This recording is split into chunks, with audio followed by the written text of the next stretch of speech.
MP में 16वीं विधानसभा का आज प्रथम सत्र चल रहा है और आज इस प्रथम सत्र के चौथे दिन यानी कि अंतिम दिन है, जहां पर विधानसभा का सत्र स्थगित होगा।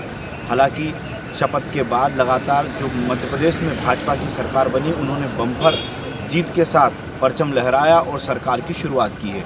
हालांकि पिछली बार के तहत इस बार लग रहा है कि शांतिपूर्ण तरीके से 4 दिन पूरे पहली बार के सत्र में हुए हैं। इसी तरह से नेता प्रतिपक्ष अच्छे होने के कारण आपस में मेलजोल कर अध्यक्ष पद का भी चुनाव कल हुआ है। नरेंद्र सिंह तोमर जी को अध्यक्ष पद बनाया गया है और इसी के साथ लगातार 4 दिन तक सफल प्रयास से यह विधानसभा चल रही है।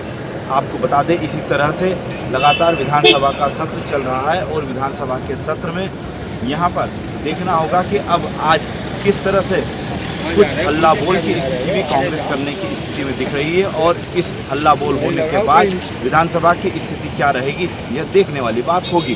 भोपाल से तहलका भारत के लिए अमरीश शर्मा। हाँ, कि जो भाजपा का संकल्प पत्र था, संकल्प पत्र से भाजपा दूर जा रही है, धान खरीदी को लेके दूर हो रही है। लाडली बहना तो मामा के साथ लाडली बहना को भूल गए। इस प्रकार की जो है उन बातों को लेके आज हम सदन में रखेंगे। विधायक स्वाभाविक रूप से स्वाभाविक है, फ्लोर पे अभिभाषण के लिए चर्चा के लिए सभी विधायक है, कई नए निर्वाचित विधायक है, उन सबको भी गाइडलाइन देना आवश्यक रहता है। और अभी सब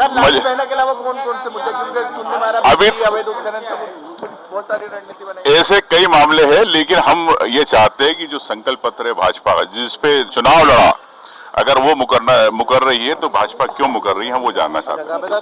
देखिए, सारी चीज़ों पर चर्चा हो रही है और मुख्यतः जो जनता के मुद्दे हैं और जिनमें घोषणाओं की बात करी है, जिस तरह से जीतू पटवारी जी ने भी कहा है, उमंग सिंघार जी ने भी कहा है कि जो जनता से किए गए वादों को पूरा करवाना ही हमारी सबसे बड़ी प्राथमिकता है। और जिस तरह से अभी राजस्थान की खबर सामने आई है कि उन्होंने वादा करा था कि 450 रुपये में सिलेंडर देंगे और आज बीजेपी बोल रही है कि हमने तो ऐसा कोई वादा ही नहीं करा। इस तरह का कृत्य अगर मध्य प्रदेश में किया जाता है तो इसका पूर्ण तरीके से विरोध भी करा जाएगा और सड़कों पर भी उतरा जाएगा, क्योंकि यहाँ झूठ का बोलबाला हम नहीं चलने देंगे। और जो वादा युवाओं से करा गया है रोजगार का, जो वादा करा गया है गृहिणियों से करा गया है, लाडली बहनों से करा गया है और समस्त जनता से करा गया, उनको पूरा करवाएंगे। और जिस तरह की ये फोटो की राजनीति कर रहे हैं, सबसे बड़ी दुख की बात यह है कि फोटो की राजनीति की जगह अगर ये मुद्दों की बात करते तो ज़्यादा बेहतर रहता। और एक फोटो हटाकर दूसरा फोटो लगाना, मैं तो बोलता हूँ सारे महापुरुषों के फोटो लगाइए। और अंबेडकर जी का अगर फोटो लगाते हैं और मुरैना में वहीं दलित समाज को पीट पीट कर मारा जाता है, तो क्या इससे उनको सम्मान मिलता है? अपनी विचारधारा बदलना पड़ेगी भाजपा को, और जो दलित और आदिवासी विरोधी विचारधारा है उसको बदलना पड़ेगा, तभी सही मायने से महापुरुषों का सम्मान होगा और अंबेडकर जी का सम्मान होगा। आप वादों की बात कर रहे हैं कि आप घोषणा पत्र की बात कर रहे हैं? घोषणा पत्र की निश्चित तौर पर, घोषणा पत्र में इन्होंने इतने सारे वादे करे और बड़ी बड़ी घोषणाएं करी। मोदी की गारंटी के नाम पर बहुत सारी योजनाएं निकाली गई, बोला गया। और जिस तरह से राजस्थान में इन्हें खुद ने स्वीकार लिया है कि हम 450 रुपए में सिलेंडर नहीं दे रहे हैं, तो क्या मध्य प्रदेश में भी नहीं मिलने वाला है क्या 450 में सिलेंडर? ये स्पष्ट करें। ये बीजेपी को स्पष्ट करना चाहिए, मुख्यमंत्री जी को स्पष्ट करना चाहिए कि वो देंगे कि नहीं देंगे। अगर नहीं देंगे तो साफ करें कि नहीं देंगे, और अगर देंगे तो देकर दिखाएं। आप पूछेंगे? निश्चित तौर पर हम उनसे पूछेंगे। एमपी में यंग नेता आगे आ गए, दिग्विजय सिंह, कमलनाथ, सुरेश पचौरी, कांतिलाल भूरिया, इनका क्या संगठन में आगे क्या रहेगा, किस तरीके से, और क्या मानते हैं आप? देखिए, हमारा एक परिवार है और जिस तरह से आपका भी परिवार है, कभी भी आपके जो बुजुर्ग रहेंगे, वरिष्ठ रहेंगे, उनको परिवार से बाहर नहीं करा जाता है। हमारे इसमें सबका सम्मान है और उनके आशीर्वाद से, उनके अनुभव से और उनके मार्गदर्शन में पूरी ताकत से हम लोग लड़ाई लड़ेंगे। और ये सबसे बड़ी बात है कि ये समय एकजुटता है क्या, क्योंकि हमको बीजेपी के खिलाफ लड़ना है। भले ही हमारे जो सदस्य हैं वो कम है, पर निश्चित तौर पर हम जबरदस्त लड़ाई इनसे लड़ने वाले हैं। लोकसभा चुनाव कल जो अभिभाषण माननीय राज्यपाल जी ने जो प्रस्तुत किया था सदन के अंदर, उसमें ऐसा लगा कि अब मध्य प्रदेश केंद्र शासित राज्य बन गया है। मैं तो गिन रहा था, अकेले लगभग जो पूरी जो भाषण राज्यपाल जी का है लगभग 29 पेजों का है, जिसमें 50 बार उल्लेख किया गया प्रधानमंत्री जी का और सिर्फ 5-10 बार उल्लेख किया है मुख्यमंत्री जी का। ऐसा महसूस हो रहा था कि हम विधानसभा में नहीं लोकसभा में बैठे हुए हैं। इसके साथ साथ सबसे आश्चर्य की बात तो ये है कि पूरे अभिभाषण में एक बार भी लाडली बहना योजना का उल्लेख नहीं किया गया। आज पूरा मध्य प्रदेश जानना चाह रहा है वर्तमान सरकार से, क्या लाडली बहना योजना खत्म हो चुकी है? क्या वो सिर्फ शिवराज सिंह जी की योजना थी, भाजपा की योजना नहीं थी? उस पर कुछ स्पष्ट किया जाए।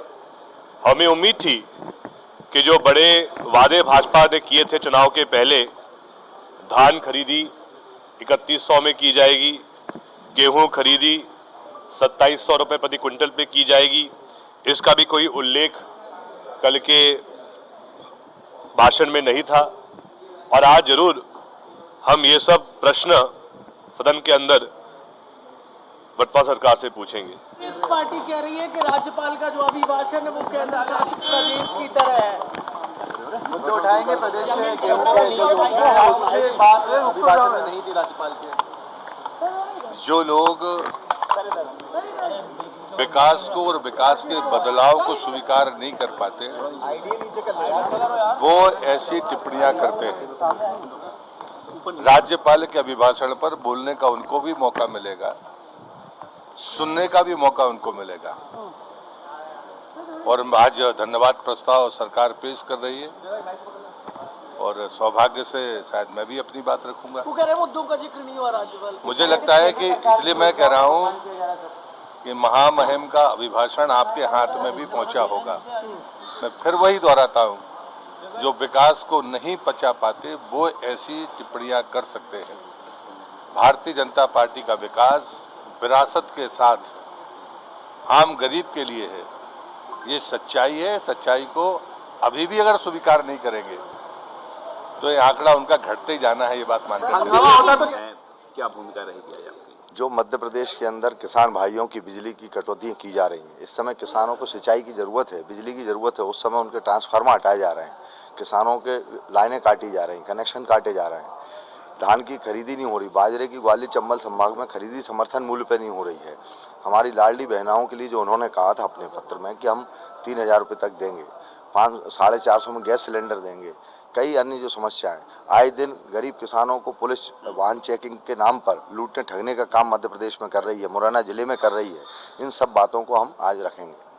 तो क्या खासतौर से कल एक बैठक भी हुई प्रदेश अध्यक्ष के साथ, सदन में क्या मुद्दा? देखिए, प्रदेश अध्यक्ष जी ने एक मानवीय आधार पर एक सभी विधायकों के साथ में कल विचार विमर्श किया कि हम पार्टी को कैसे, संगठन को मजबूत करें, कैसे सारे लोग मिलकर संगठित होकर मध्य प्रदेश की जनता को, नौजवानों को, किसानों को न्याय दिला सकें। इस विषय को लेकर चर्चा हुई और सारे विधायकों ने सर्वसम्मति से ये विश्वास दिलाया माननीय कांग्रेस के अध्यक्ष जी को और प्रतिपक्ष के नेता उमंग सिंघार जी को कि हम सब मिलकर इस लड़ाई को लड़ेंगे। सर, तो क्या आज राज्यपाल जी के भाषण पर चर्चा होगी? उसके बाद बिल्कुल होगी। जो माननीय महामहिम राज्यपाल महोदय ने जिस तरह से मध्य प्रदेश के विकास के लिए या मध्य प्रदेश के किसानों के लिए, नौजवानों के लिए, लाडली बहना की या आपके गैस सिलेंडर की कोई इसमें चर्चा नहीं की गई, नौजवानों के रोजगार के लिए कोई चर्चा नहीं की गई, तो इस पर हम लोग अपने अपने विचार रखेंगे।